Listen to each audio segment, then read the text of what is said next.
Sandkuchen, a German-style pound cake. Here are the dry ingredients you will need to prepare this recipe. And these are the wet ingredients you will need. In a mixing bowl, combine the softened butter, granulated sugar, vanilla extract, and just a pinch of salt, and beat with an electric mixer until light and fluffy.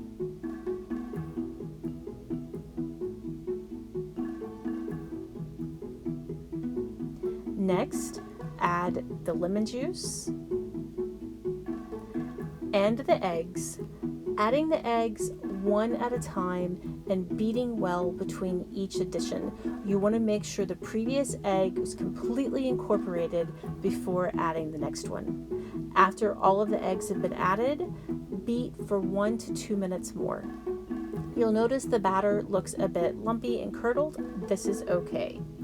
In a separate bowl, combine your flour, baking powder, and cornstarch, and then add the flour mixture to your batter in 2 to 3 additions, mixing well between each one until no white streaks of flour remain.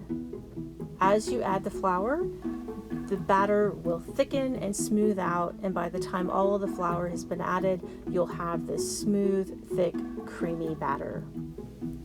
Spoon the batter into a standard loaf pan that has been lined with parchment paper, coated with nonstick baking spray, or greased and floured, and then smooth the batter evenly into the pan using a rubber spatula.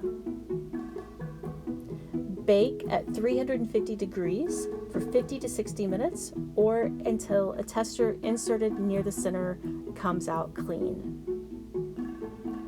Cool the cake in the pan set on a rack, and then once the cake is completely cool, remove it from the pan, and then you can serve it one of 2 ways. You can serve it dusted generously with confectioner's sugar, or for an extra punch of lemon flavor, make a glaze using 2 cups confectioner's sugar and about 3 tablespoons of freshly squeezed lemon juice. Whisk until smooth, and then pour the glaze over the completely cooled cake. I hope you enjoyed this video. For the complete recipe and others, please visit us at arkansasonline.com/cooking.